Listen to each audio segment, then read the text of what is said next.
अपनी पूरी टीम के साथ, जो हमारी कोर टीम है उनके साथ मैं वहां से निकला था, क्योंकि कहा जाता है कि अगर अपनी जिंदगी के अंदर बड़ी कामयाबी को प्राप्त करना है तो सीखना बहुत ज्यादा महत्वपूर्ण है। यस और नो?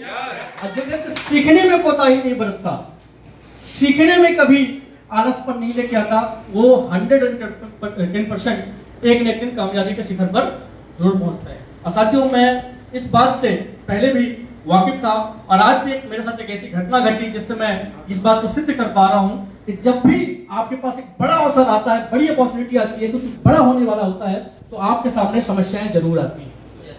यस और नो? यस और नो? और जो व्यक्ति उस समस्या के बीच में रास्ता ढूंढ लिया, कहा जाता है कि अगर हर रास्ते में समस्या है तो हर समस्या में भी तो कोई ना कोई रास्ता होगा। यस और नो?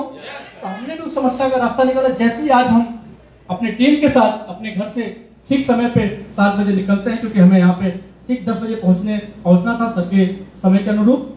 तो जैसे घर से बाहर निकलते हैं और लगभग 30-40 किलोमीटर हम आगे आते हैं तो हमारे कार का पट्टा ही टूट गया।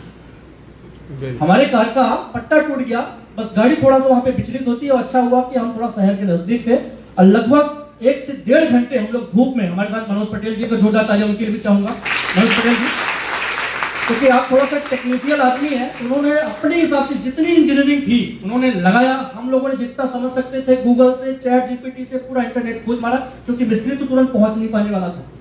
तो हम लोगों ने अपने स्तर से जितना कुछ कर सकते थे किया, लेकिन फिर भी सफलता हाथ ना आई। तो किसी माध्यम से एक मिस्त्री से बात हुई और वो हमारे पास पहुंचता है, उसको भी आने में थोड़ा वक्त लग जाता है और आने के बाद वो भी आधे घंटे अपना माथा पच्ची उस जगह पे करता है, लेकिन उसने भी ये कह दिया कि गाड़ी आपकी बनने वाली नहीं है साथियों। लेकिन वहां पे अभी भी मेरे अंदर गाड़ी की चिंता नहीं थी, चिंता इस बात की थी किस प्रकार से मैं मीटिंग के अंदर पहुंच जाऊं। साथियों, हमारे साथ हमारे ग्रेट अपलाइन, हमारे मेंटर, हमारे पिता गुलाब चंद्र नामदेव सर भी थे। एक बार जोरदार तालियां उनके लिए भी चाहूंगा, क्योंकि बहुत ज्यादा उत्सुक थे आज की मीटिंग के अंदर आने के लिए। तो हमने वहां पे गाड़ी को छोड़ा और एक व्यक्ति को हमने हाथ दिया, वो भी व्यक्ति साथ बैठक आने वाला था। उसने हमें अपनी गाड़ी के अंदर बैठाया और 1 से 1.5 घंटे के अंदर हम बड़गांव पहुंचते। और बड़गांव में आने के बाद एक मेरा मित्र है जो रेलवे के अंदर जॉब करता है, उसकी हमने बाइक ली, क्योंकि मैं इस रास्ते से पहली बार आया था। आज जाकर मुझे एहसास हुआ कि वाकई सिगरौली के अंदर स्थिति क्या है। और उस रास्ते से बाइक से बैरगमा से जब सिगरौली तक हम पहुंचे तो हम मनोज सर बैठे थे। मनोज सर तो हेलमेट भी नहीं लगाए थे, मैं तो हेलमेट के अंदर था, तो मुझे ज्यादा एहसास नहीं हुआ। यहाँ पे आने के बाद समझ में आया कि साथियों ये रोड कितनी बदतर है। लेकिन साथियों, क्योंकि हमें पहुंचना था, हमें सीखना था, सर का आह्वान हुआ था, तो हम जीत करके सारी समस्याओं को दरकिनार करके आज आप सबके बीच पहुंचे हैं। और वो यहाँ पे आने के बाद वो सारी तकलीफें, सारी दिक्कतें कहीं ना कहीं हमारी दरकिनार हो चुकी हैं। एक बार फिर से पूरे जोश, पूरे उत्साह के साथ हम सीखने के लिए तैयार हैं। साथियों, आज यहाँ पे एक और शख्सियत हमारे बीच मौजूद है जो हमारे बड़े भाई स्वरूप हैं। हमेशा उनका मार्गदर्शन मिलता रहता है और बहुत ही शालीन, बहुत ही सभ्य और बहुत ही कहते हैं कि मेहनत इतने खामोशी से करोगे सफलता शोर मचा दे। आज हमारे बीच टाउन प्रेसिडेंट मिस्टर राम बाबू सभी मौजूद है। जोरदार तालियां उनके लिए मैं चाहूंगा। जोरदार तालियां, जोरदार, देखिए जोरदार आप सबके बीच जोरदार। साथियों, पिछले 8 वर्षों से मैं भी इस आईएमसी बिजनेस का, इस व्यवसाय का विद्यार्थी हूँ, लगातार सीख रहा हूँ। क्योंकि मैं अक्सर एक बात कहा करता हूँ कि जो इंसान सीखता नहीं वो जीवन में कभी तरक्की नहीं कर सकता। और सीखना ही इकलौती ऐसी प्रक्रिया है जो मरते दम तक आपके साथ चलती रहती है। हर वो इंसान बूढ़ा होता है जिसके अंदर सीखने की इच्छा नहीं होती, फिर चाहे वो 80 साल का हो या 20 साल का हो। और हर वो इंसान आज भी जवान है जिसके अंदर सीखने की इच्छा है, फिर भी वो 80 साल का हो या 20 साल का हो। आपको क्या बनना है जी? बूढ़ा या जवान? जवान। क्या बनना है, बूढ़ा या जवान?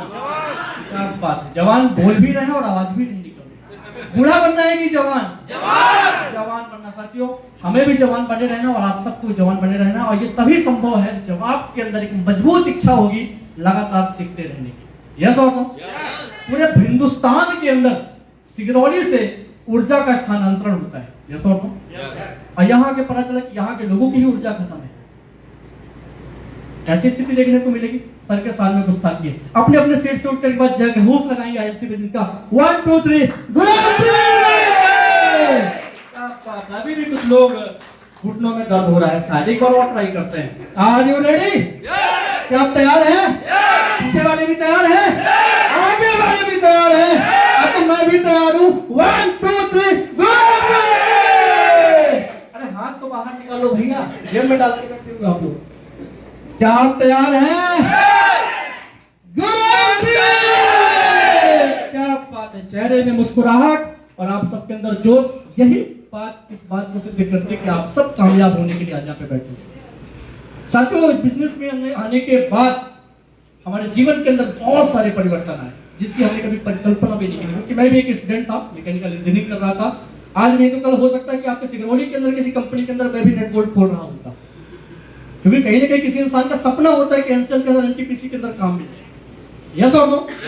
लेकिन कहा जाता है कि दोस्तों, कोई भी इंसान कभी काम का चुनाव नहीं करता, वो काम उस इंसान का चुनाव कर लेता है। यस और नो? और डॉक्टर अजय शर्मा सर से जब हमने मुलाकात की ना, तो ये बात सिद्ध हो गई कि सर ने उस काम का चुनाव नहीं किया, सर उस काम के लिए बने ही थे। आगे ना बने थे कि नहीं बने थे? क्योंकि मुझे नहीं लगता कि इससे बढ़िया कोई और काम सर कर सकते थे। यस और नो? तो हमेशा साथियों काम इस व्यक्ति का चुनाव कर लेता है जिस व्यक्ति को वो लायक होता है। इस बिजनेस में भी मैं बाई चॉइस आया हूँ, बाई चांस नहीं, क्योंकि यहाँ पे बहुत सारे लोग ऐसे होंगे जो बाई चांस आए। कोई व्यक्ति आया, प्लान दिखाया और आप बिजनेस के अंदर आ गए। हमारे पिताजी ऑलरेडी इस काम की शुरुआत कर चुके थे। ये बहुत बड़ी बात मैं आपको बता रहा हूँ, एक विश्वास की कड़ी यहाँ से आपकी जुड़ जाएगी। कई लोग कहते हैं कि इंडस्ट्री भाग जाती है, लोग यहाँ पे पैसा लेके भाग जाते हैं, पैसा डूब जाता है, काम नहीं करती, तरह तरह की लोगों के अंदर भ्रांतियां होती है। लेकिन मैं आपसे एक सवाल पूछता हूँ, यहाँ पे कितने लोग ऐसे जो पिता है, जिनके घर में उनका बेटा है, बेटी है?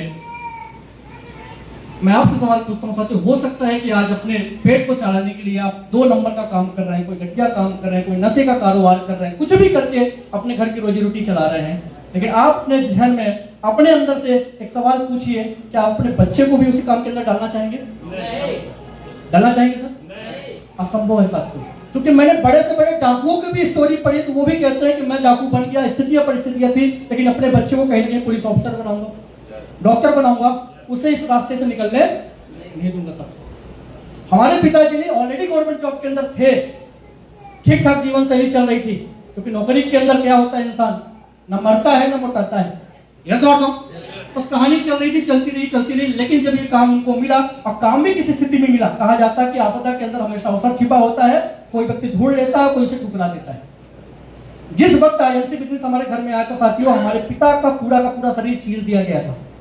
उनका बाईपास सर्जरी हुआ था, पैर की नसें काट के उनके छाती पे लगाई गई थी, क्योंकि आज से 10 साल पहले ऐसी टेक्नोलॉजी नहीं आई थी कि हार्ट का ऑपरेशन बिना ओपन सर्जरी के हो सके। एक नया जीवन उन्हें मिला था, एक नया जीवन उन्होंने देखा था, कि नई सुबह उन्होंने देखी थी। लेकिन कुछ ही दिन बाद ऊपर वाले की मेहरबानी थी और इतना बड़ा सिस्टम हमें मिलने वाला था, तो सर के एक मित्र हैं, उन्होंने फोन किया कि गुलाब जी, ऑलरेडी आपने 10 लाख रुपए, 5 लाख रुपए अपने ऑपरेशन में खर्च कर दिया चिरायू भोपाल के अंदर, तो मेरी एक बात मानिए, एक प्रोडक्ट और इस्तेमाल कर लीजिए। उन्होंने भी यही कहा कि अगर 10 लाख रुपए चले गए तो अब आपकी बात सुनने में भी क्या हर्ज है, उसको भी ट्राई कर लेते हैं। उन्होंने कहा कि दवाई आप खा ही रहे हैं, मेरे कहे अनुसार एक आईएमसी की तुलसी आती है, क्या आती है जी? कितने लोगों ने पिया है? सबने पिया, हमने पिया। एक आईएमसी के प्रोडक्ट आता है सी तुलसी, उस समय 120 रुपया की आती थी।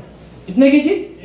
120 रुपए का प्रोडक्ट आता था, उसको आप पीना शुरू कर दीजिए, आपके अंदर, आप शरीर के अंदर बहुत बड़े बदलाव आपको नजर। तुलसी उन्होंने भी डेंट का हमारा देश में दिया है, तो मार्केट के अंदर ऐसे तमाम लोग हैं जो अपने जीवन शैली के अंदर तरह तरह की गलतियां कर रहे हैं। मार्केट का गंदा तेल खा रहे हैं, समोसे खा रहे हैं, राशि गुटखा का सेवन कर रहे हैं, नशे का सेवन कर रहे हैं। ये तो कुछ नहीं करते तब हार्ट की समस्या हो गई, और आज मार्केट के अंदर तरह तरह के लोगों के शरीर के अंदर चीजें जा रही, जहरीली चीजें जा रही, क्या बीमारी नहीं बढ़ेगी? तो उन्होंने कहा कि जब मैंने कुछ नहीं किया, लेकिन फिर भी पर्यावरण इतना दूषित है कि हमारे शरीर के अंदर गंदगी आई और हम हार्ट के पेशेंट बने, तो ऐसे तमाम लोग हैं जो ये गलतियां कर रहे होंगे। उन्होंने आओ देखा ना ताओ, जैसा शरीर था, जैसी स्थिति में थे, नौकरी छूट गई थी, अपना झोला लेके मार्केट के अंदर निकल गए, और निकल के जाके घर घर में तुलसी के बारे में बताना शुरू कर दिया। और मैं तब भी फोन करके ये कहता था कि फालतू चीजों में मत पड़ो, आप ठीक हो गए, कोई गारंटी नहीं है कि दूसरा भी ठीक हो जाए, क्योंकि मैं पढ़ा लिखा था। यस और नो? ये बिजनेस पढ़े लिखे लोगों का नहीं है साथियों, पढ़ते लिखते रहने वालों की, क्यों लगातार सीखते रहे।